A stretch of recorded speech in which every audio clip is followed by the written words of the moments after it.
Welcome back to Chaos Corner. It's your old buddy, the guardian of chaos, Big Daddy. And I tell it like it is. I'll say that to say this. Another episodic YouTube adventure here on Chaos Corner on Guardian of Chaos, the YouTube channel.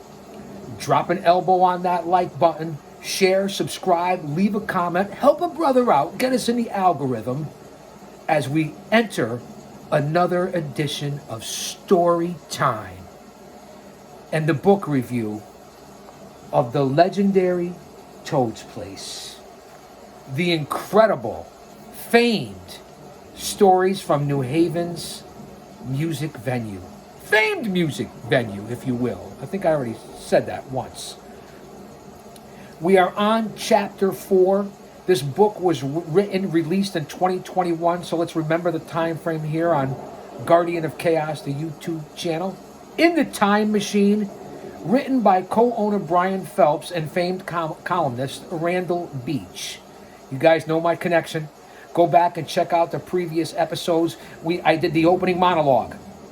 I did a second monologue. We've done Chapter 1, 2, and 3. We are now in Chapter 4 as we read this together for the very first time. I just picked this book up last week at Barnes & Noble. You know my history of working at Toad's Place. And now this incredible connection. I went down there and visited. Check out the video. And we're going to go back and go inside the club as well. Chapter 4. The Stones Roll In. Let's get right into it. Sit back and relax. One man, unique, unedited, unscripted, raw dog for you, the fans. I know we usually do pro wrestling, the IWC, but we're here for my connection to the music industry. Read the description up in my bio and you'll understand what the fuck I'm talking about. Shout out to my mods, Austin Nance and the OTS Tribal Queen. Again, I mean this from the bottom of my heart. Thank you guys for being here on this journey. I can't appreciate it more. We're only a couple days out from Christmas. So Merry Christmas, everyone. Stay in faith. If he's for us, no one else can be against us. Mentally, physically, emotionally, and spiritually fit.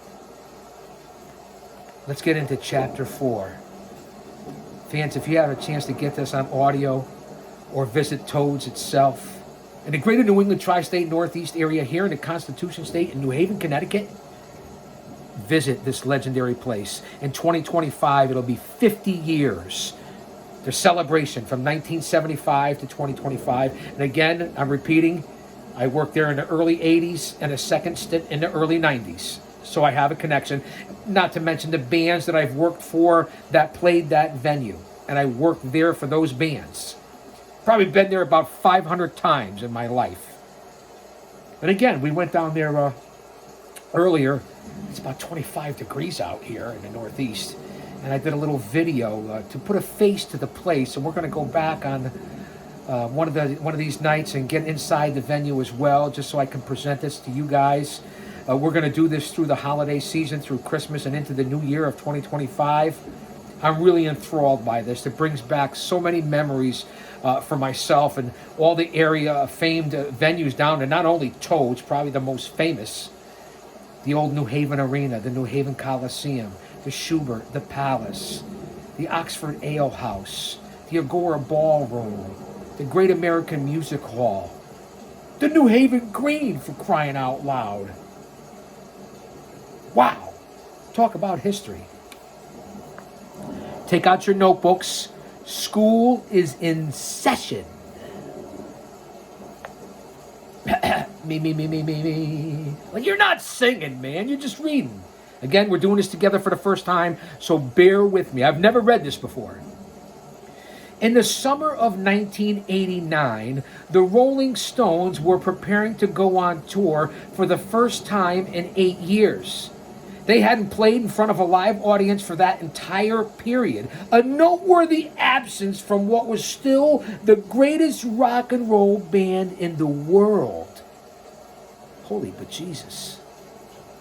Mick Jagger and Keith Richards had patched up their relationship after some verbal dueling over the merits of their solo albums during the previous years. Along with Charlie Watts, Ronnie Wood, and Bill Wyman, they had gone back into the studio to record Steel Wheels, their 21st studio album. This would turn out to be a comeback for them after the tepid response to their previous effort, Dirty Work, from 1986. Steel Wheels wouldn't be released until August 29th, 1989. And the first concert of the Stones' worldwide tour wasn't scheduled to happen until 2 days after that at Veterans Stadium in Philadelphia. The band needed a quiet, secluded place to rehearse after all those years off the road. Richards, who lived in Connecticut's Fairfield County and has remained there for decades, found a suitable site at the former Wycombe Rise Girls' School in the tiny town of Washington in the northwest hills of Connecticut. After rehearsing for a few weeks, the Stones, nervous about playing for a live audience after close to a decade of not doing so, started looking for a small club where they could show off their classics like Brown Sugar and introduce a couple of songs from their new album, including Mixed Emotions, which would become a hit after its August 17th release, and Sad, Sad, Sad. Koplik got the phone call from the band's representative on July 28th. The question was this: where can they play? Koplik's reply: there's only one place, and that's Toad's. Koplik would later explain, I told them it had to be Toad's because it was the best club in Connecticut and one of the best in America. Although it had one of the ugliest dressing rooms I'd ever seen, I can vouch for that. That's very true. And the bathrooms were ugly too. I can also vouch for that at the gang urinals. I mean, I'm just saying, man. I was no pecker checker. I'm just saying like it was a big sausage fest at times. I'm just telling you, man, like it is. Yet the artists and agents knew it was a great club in which to play, with the fabulous sound system and the receptive audience, and that Brian and Mike knew what they were doing. Originally, the Stones wanted to hit different clubs each Wednesday night in August, a plan that was later scrapped because the Stones kept postponing the shows. They were thinking they weren't ready to play live after their lengthy layoff. But Koplik started working the phones to set up places within an hour's drive of their temporary digs at the former girls' school.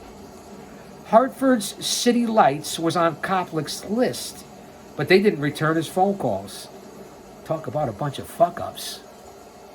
Right? Missed opportunities, that's what it's all about. And the people Koplik phoned at Water Street Station in Torrington quickly figured out he was calling about the Stones. So they got wait, hold on, hold on. We're doing this for the first time. Hartford City Lights already dropped the ball. They didn't return Koplik's phone calls. And the people Koplik phoned on Water Street Station in Torrington quickly figured out he was calling about the Stones, so they too got scratched off the list because loose lips could be a problem. Koplik was also considering Gemini's in Simsbury, but Toad's was always at the top of the list. None of those other clubs could carry Toad's jockstrap. I mean, that's just the facts, man. Koplik spent 6 weeks ironing out the details with the band's people, all while working carefully to keep the plan a secret. With the show about 2 weeks off, we met with the Stone stage crew. They went through the entire PA system and lighting to make sure it was up to their needs. We also had to expand the stage. Initially, we were told we were going to have the Stones on Saturday, August 5th, but 4 days before that, as we were continuing to prepare, Koplik got another call from their representative. Mick felt the band wasn't ready. And so everything was put on hold for a week. But somebody associated with the Stones obviously had told a few people about the original August 5th date because we had a ton of extra people come in for our DJ dance night. They kept asking us about the Stones playing, and we told them it wasn't happening. They didn't believe us. They didn't have to believe us. And so they stayed until we closed, drinking plenty of beer while they hung around. It was a nice, unexpected windfall for us. We didn't get the green light until August 9th. 3 days before the big Saturday night. But still, it wasn't a sure thing. That's the rock and roll industry. That's the Rolling Stones. Trust me, I know. I was in that industry. Didn't do a lot for me in my wrestling career, but I was in that industry and made many connections for 2 decades. From every club, from Connecticut to Florida and everywhere in between, not to mention every concert venue, and for bands too numerous to mention here on Chapter 4, the Stones roll in from the legendary Toad's Place, the famed New Haven music venue. That's what we're covering here on Storytime. But it still wasn't a sure thing. The band's people made it clear that if word got out, the band wasn't playing at Toad's, and the Stones saw thousands of people on York Street, the bus would just keep on going and there'd be no show. Now remember, earlier today, we were just down on York Street. Go check out the video. It's only about a 7-minute video. I think you guys will enjoy it. You know I'm always fucking up, right? You know what Bully Ray said to me on Busted Open Radio, and we'll bring wrestling into it for a minute. He said, give the Guardian of Chaos Big Daddy 5 spots, and he'll fuck up 4 of them. I consider that to be a compliment. Busted Open After Dark, 2-time Hall of Famer, perhaps the greatest tag team of all time, Bully Ray. I'm honored. Let me show you a few pictures. I got off on a tangent there for a second. Don't go anywhere. Let's check this out. Some unbelievable photos I'm going to show you from this book. Everyone from John Cafferty to Bruce Springsteen, Bob Geldof, the Rolling Stones, you know, the owners, Mike Spernoodle and Brian Phelps, the Sims Brothers, Blondie, the Ramones.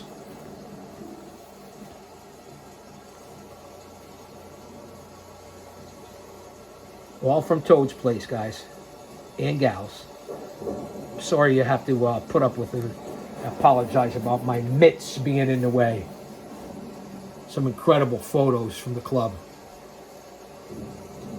Just want to share these with you guys. Stand by, don't go anywhere. You ready? Take a deep breath. Get a snack. Grab a beverage. We're not going anywhere. We're going to be here for a while. How could we possibly keep this a secret? It helped greatly that this was before social media and cell phones, that's for sure. But still, people talk. You guys know that.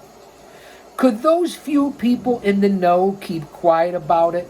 Especially Big Mouth, Big Mike, one of the co-owners of Toad's. Koplik remembers being really worried about this. The problem, I felt, was Mike opening his extremely big mouth, Koplik said. He was a very bad person to tell a secret to, as we had learned with the Billy Joel shows. Mike wanted to tell everybody he had the Stones coming in. Telephone, telecommunications, tell Mike. I told him if this gets out, it doesn't happen. And so he managed to keep his mouth shut. Mike did come close to blowing it when he told Phil Gallo, the rock music critic from the New Haven Register, a few weeks before the show that something big was brewing, the kind of thing that makes your hair rise and gives you goosebumps. Or back in the day, they said goose pimples. Meanwhile, Koplik had to see another detail. I needed to make sure all of the payphones, that's right, payphones, were disabled so that anybody who came in the door and figured out what was happening couldn't call a friend and tip them off. There were no cell phones back then, thank God. There's no way you could pull this off today. In addition to taping down the phones, we had to put duct tape over all the Stones equipment, which had been brought in earlier that day. We needed to make sure everything that said Rolling Stones was covered over. We also needed a cover story for what was going to happen that night. So we told a few hundred people to come on down to Toad's for Jimmy Koplik's 40th birthday party. His birthday was actually August 11th, but close enough. It was somewhat humiliating to tell people to come to my birthday party, Koplik remembers, but I didn't want them to miss the show. People brought me presents. I got a lot of belts. We billed the night as a dance party, and Toad's Place has some incredible dance parties down there, dating back 30 years, 40 years. Our usual setup for a Saturday night. But before dancing got going, there would be a band, the Sons of Bob. This was a local group out of the small suburban town of North Branford. The admission price to see the Sons of Bob and celebrate Koplik's birthday was $3.01. $3 and a penny. Put that in your pipe and smoke it. How about that? Thank God Mike managed to stifle himself and not tell people the Stones were coming. But of course there were a few exceptions. Wayne Nunn, who was a friend of Mike's and the head waiter of Maury's, the Yale-connected dining club next door, no, not Skull and Bones, recalls what happened on the morning of August 12th. I missed my trash pickup at my house in North Haven. I just didn't get out to the curb in time. But then I realized I could bring my trash to Maury's, so I drove down there. And I see Mike in front of Toad's. He's unloading equipment from a truck, and I'm thinking, why is Mike doing this? What about the roadies? I was a roadie at one time, I'll admit it. I walked over and I said, hi, Mike. He said, hi, Wayne. He had a strange look on his face, like he was hiding something. Then he said, Wayne, I'm going to tell you something I've only told my wife and my priest. I've got the Rolling Stones coming here tonight, I said. Sure, tell me another one. But then I saw he was serious. And he said, why don't you bring your wife and your sons down tonight? The Stones go on at 10 o'clock. We're going to lock the doors. Well, we got down there that night and we were 20 feet from the stage at the center of the room. What a wonderful night. Just think, if it wasn't for my trash problem, I would have missed the Stones. Dean Falcone, I guess you could say. Falcone, tomato, potato. A local musician who was working at Cutler's Records, the unbelievable Phil Cutler, Cutler's Records rack, Cutler's Records on Broadway. Unbelievable if you wanted your vinyl back in the day, man. Cutler's Records around the corner also noticed something unusual happening at Toad's that day. We had heard the rumor for a few days that the Stones might play, and they might play at Toad's for a tour warm-up, he remembers. I took a walk, and sure enough, I saw a fan unloading road cases into Toad's. Then I saw it, their lips and their tongue logo. No offense. I ran back to Cutler's and called my closest friends. I was one of the first 3 people in the club at about 5 or 6 o'clock. There was no line. When I found out the phones were taped up, I had to go next door to Yorkside Pizza, which I just showed you earlier today on the video from down near York Street, right next to Toad's. They're still there, Yorkside Pizza. When I found out the phones were taped, and I went to Yorkside Pizza and used their phone to try to find a replacement for my gig that night. Nobody was supposed to leave once entering Toad's, but I knew the guy at the door, told him about my predicament with the gig, no, it wasn't me at the door, and promised not to call anybody. Well, I couldn't get anybody to fill in for me. I went back to Toad's, paid the $3.01 again, but then I had to leave 30 minutes before the show started to get to that cover show at the Steak and Sword in Milford. This was a weekly gig for me, so it would have been bad to cancel. Hello? McFly? Is anybody home? I would have canceled it. Dean, I gotta say, you might have fucked up on that one. Tank Dunbar, one of my co-workers and associates, the big man who was there for years, the legendary Tank Dunbar, the bouncer from Toad's.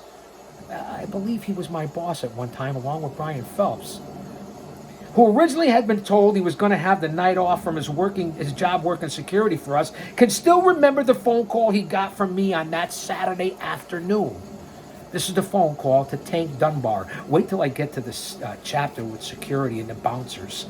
I showed you the video earlier today of where we tossed people like salad, like garbage, like yesterday's news. That got it fucked up at the club. I'm just saying, man. I'm giving the facts. Brian, now this is Tank, I believe.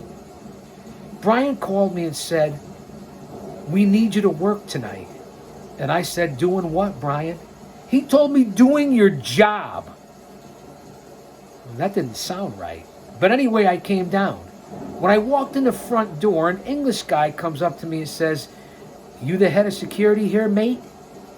"Well, how many security people have you got?" I said. 4 or 5, he said. "Oh, no. I don't think so. Then I see a guy from A-Team Security, a local company. He tells me I've got 12 or 13 guys. They had people up on the roof and all over the place. We all worked together.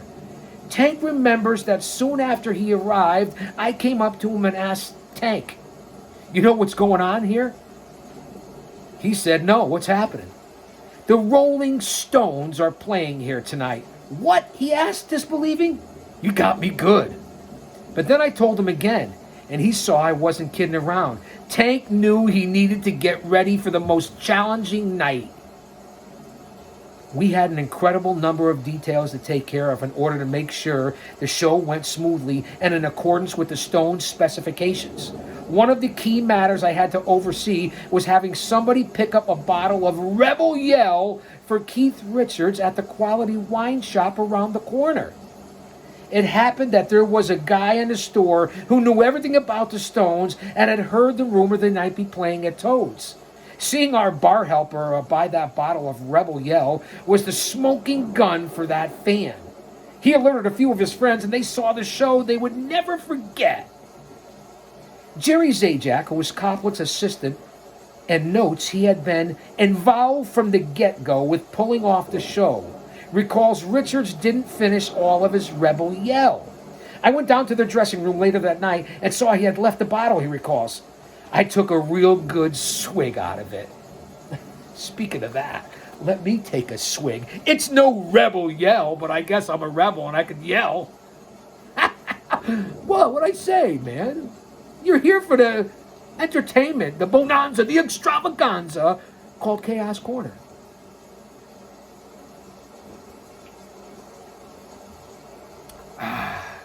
Don't go anywhere. We're only 20 minutes in. The Rolling Stones are here. The Stones roll in. I got to adjust the change for the Stones. Catherine Blossom, who was handling our bookings and promotions, recalls I knew about the show for weeks, and I couldn't tell a soul. Finally, the night before, Jimmy told me, okay, you can tell your parents now. They can come. My mother did, but my dad didn't, and he always regretted it. Catherine was as nervous as the rest of us that secret would be blown and the Stones would back out. She remembers during the sound check, one of the Stones crew did the opening of Stop Me Up, and I cringed. I was terrified that people out of York Street would recognize that unmistakable sound. I had to keep it quiet. Too quiet. As incredible as it sounds in retrospect, we were having problems drawing a good crowd. We had trouble getting people off the street to come inside. It was supposed to be a dance night, and those didn't start till around, 11 o'clock. But the Stones wanted to start playing about 10:30. At 8:30 or 9 o'clock, we only had a couple hundred people, and many of those were record company executives who were in the know. Wow, think about that. Koplick's friends were there for a birthday party, but some other people had shown up because they had been tipped off about what was really about to happen. Gradually, the crowd inside started to build as more people heard the rumor about the Stones and ran down to see if it could possibly be true. Listen to this. Two special guests who had gotten the word were Daryl Hall of Hall and Oates and Joey Ramone.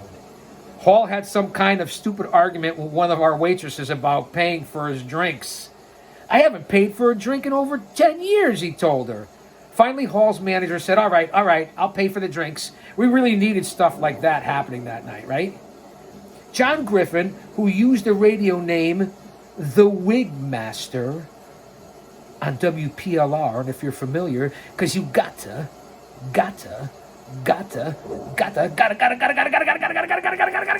wig out. Where he was a DJ and program director, remember seeing two angry young women outside the ladies' bathroom earlier that evening. They were saying, I thought this was supposed to be a dance party. But some band, the Sons of Bob, is playing? We're getting out of here. I could have told not to leave. But I just figured, let them suffer. At 9:15, the Sons of Bob began their 6-song, 30-minute set. They were under strict instructions not to play for more than 30 minutes. The crowd gave the band a warm reception.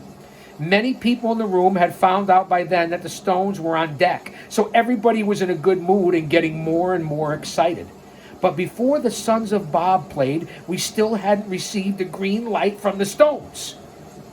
Koplik, who was going to be the one to give the go signal, obviously, was pacing around inside, making sure things were still cool and communicating with the Stones' entourage over a walkie-talkie. Their bus was coming in from that girls' school in Washington, Koplik recalls. When I gave the okay, the bus came right up to the sidewalk near the club. We had security people block off the area, and the Stones came in the side door, going straight downstairs to the dressing room. Remember in the video earlier today, I showed you that exact side door for history's sakes, to put the face to the place to the face.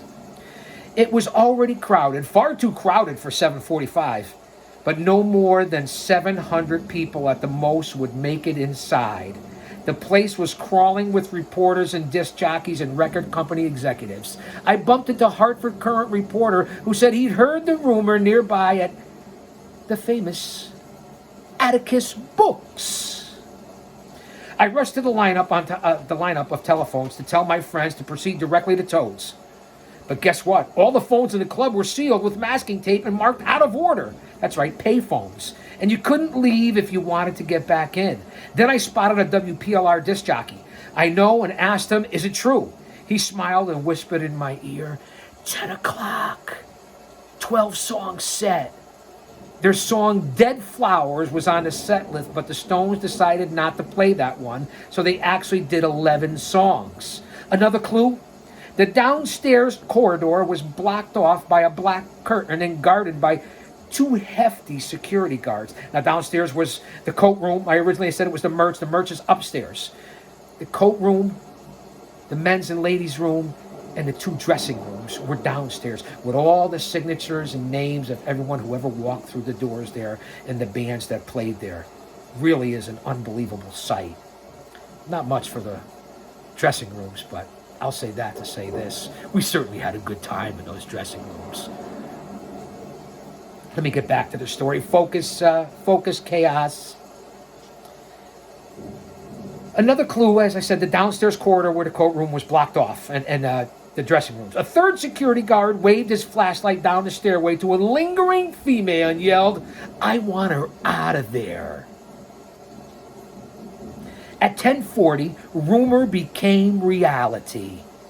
Toad's owner, Mike Spernoodle, if I'm saying that correctly, Mike, rest in peace, and rock promoter Jimmy Koplik came up to the microphone, and Mike said, ladies and gentlemen, and then Jimmy Koplik said, please welcome the Rolling Stones. The crowd went stone nuts. There they were, on stage. Unbelievable. Keith Richards, Bill Wyman, Charlie Watts, Ronnie Wood, and then Mick Jagger. He wore a t-shirt adorned with tongues, the official jersey of the upcoming national tour. Jagger jumped as the band launched into Start Me Up. The next 55 minutes were loud, hot, sweaty, and mind-bombing. Nobody sat down. Mick, who was 46 at the time, I believe, and the boys still look great and sound great. Never had any of us been this close to them, nor will we be ever again. As he arrived, and as he departed, Jagger slapped hands with the fans standing at the edge of the stage. You're too kind, he said. You're just too kind. My goodness. Wow.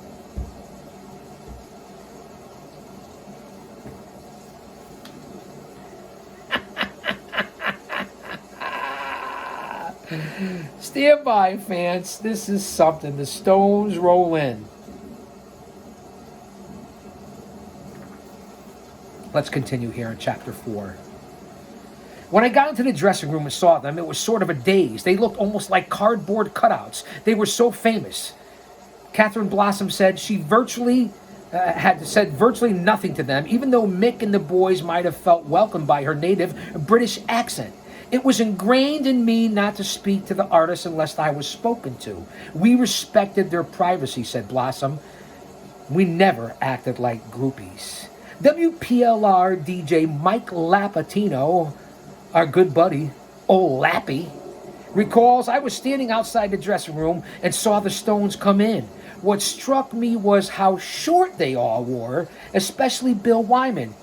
You think they're bigger than life, Lapatino recalls, hearing Keith Richards say, this reminds me of the times we played in small clubs. It was surreal to stand there next to the Stones and be that close, Lappy said. They also had 3 backup singers and Chuck Leavell, the keyboard player, but I just remember thinking, God, this is fucking unreal. The Rolling Stones. Koplik remembers being in the dressing room with the Stones for only about 2 minutes as they were getting ready to do the show. Mick wanted me to introduce them, he said, but I couldn't do that to Mike. That's what I said. How about if Mike and I share the announcement? Mick said, okay, as long as you don't screw it up. You have to say this, ladies and gentlemen, please welcome the Rolling Stones. Koplik recalls pulling Mike aside and explaining, Mike, it's pretty simple. All you have to say is ladies and gentlemen, and I'll say the rest. At 10:40, as we revisit, Mike and Koplik had one of the biggest moments of their lives. Mike managed to get out his ladies and gentlemen, and Koplik finished with, please welcome the Rolling Stones. And then, unbelievable, there they were, on stage right in front of us, the greatest rock and roll band in the world. As I said earlier, Keith hit the opening riff. Start me up, and it lit up the room. When I heard those guitar lines, said Koplik, I thought, oh my God, they're really here, to quote Jimmy Koplik again. WPLR DJ Rick Allison looks back on it decades later and says, holy shit, to see the Stones in that kind of native environment, OMG, oh my God. Roger Caitlin, reviewing the performance for the Hartford Courant, captured the moment perfectly. People were rubbing their eyes to see if it was true. Jagger wearing the t-shirt, as I said, with multiple reproductions of the Rolling Stones logo, with the big lips and tongue, was then, as I previously mentioned, only 46 years old, but had no trouble jumping and prancing just as he had when the band hit it big in 1964. He took his first jump at the outset of Start Me Up. Later he called out, everybody's doing all right. Keith grinned out at the crowd as he traded licks with Wood. These were the intimate details you could never see from way back at a stadium set. Although all the club's phones were taped down, somehow the word had gotten out. We must have had about 3,000 people on the sidewalk and in the street. They were going wild. New Haven cops had set up barricades and with the help of our security team held back the crowd. Eventually we decided to throw open the doors so everybody could at least hear the show. Earlier that evening I had let a guy in who had Associated Press credentials. This turned out to be a great move because the AP story and photo made it into almost every newspaper in the country and beyond, including in China. It was like we had hit the biggest lottery that ever existed. WPLR's Griffin had brought his son Zach. It was the kid's 16th birthday. He was right on the edge of the stage next to Keith Richards, said Griffin. Afterwards, Zach said, Dad, that was the best birthday ever. When you think the Rolling Stones, Griffin notes, you're seeing them as on a screen in the stadium. Little figures dancing on a stage. But here, right in front of us, were the Stones. You could touch them. It took a couple of days for it to sink in. My God, yes. Wow. It's giving me goosebumps. The Stones had decided they would play 11 songs, which would take just under an hour. They were on stage for 55 minutes. The lineup went like this. Start Me Up. Bitch. Tumbling dice. Sad, sad, sad. Miss you. Little Red Rooster, originally by Willie Dixon. Honky Tonk Woman. Mixed emotions. It's only rock and roll, but I like it. Brown Sugar and Jumpin' Jack Flash. There would be no encore. What would you expect for $3 and a penny? Let that marinate. This is the first time we're playing this song in public, Jagger said, as he introduced Mixed Emotions. So please be kind. He appeared to be anxious about whether those new ones would go over well and was visibly pleased by the crowd's warm response. Stand by, fans. Don't go anywhere. We got a lot of sidebars and side notes here that I want to get to in this Chapter 4, the legendary Toad's Place. The Stones roll in. I hope you're appreciating this. I'm having a time of my life doing this right now. It really brings back the memories. It doesn't get much better than this. There's a couple of things I want to get to before we end this chapter. The only perceptible glitch came during Bitch. In the second verse, Jagger stopped singing, then found his place as the rest of the band continued to rip through it. We've been playing for about 6 weeks ourselves, Jagger said near the end of the show. It's great to get some people to play for, you know? When they wrapped it up, basking in the rabid applause, Jagger slapped hands with the people at the end of the stage, as previously stated, saying, "You're too kind, my goodness." Then the Stones ran downstairs and went back into the dressing room for just a few minutes. "They invited me in," said Jimmy Koplik. Clearly, they were all very pleased at how the show went. They said, "We have a birthday present for you," and handed me a check for 10 grand. I split it with Mike. The Stones wanted to get going, but they wanted out the front door into the teeth of the hyped-up crowd. Why? Mick likes crowds, Koplik explains. Before the Stones hit the street, Tank Dunbar, Mick asked me, "You in charge of security?" "Hey man, thanks a lot."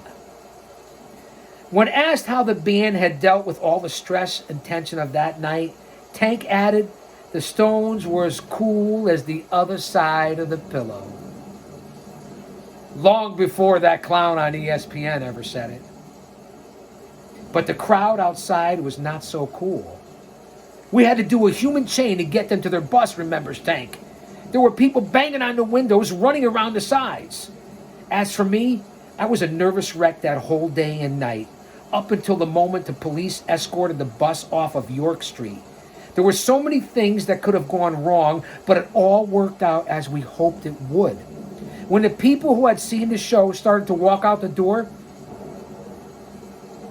the people outside were drooling as they watched them, as if they were seeing diners who had been treated to a sumptuous feast. It was like the folks outside were starving, and all they wanted was a crumb by touching one of the chosen. And the people who were coming out were yelling and pumping their fists. They still couldn't believe what they had seen. It was something out of a dream if you're a rock and roll fan. The show of a lifetime.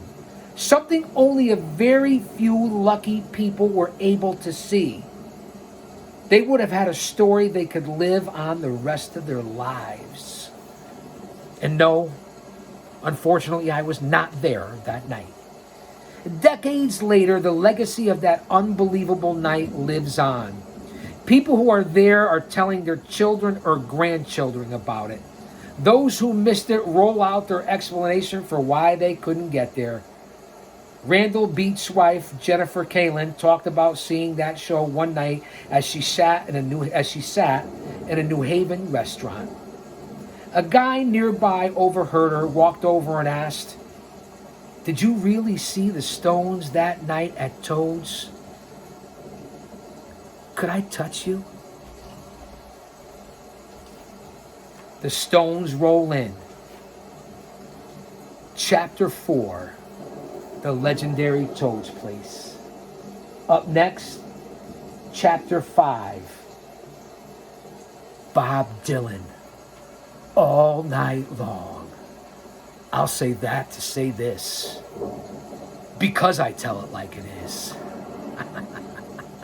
Don't you dare miss it.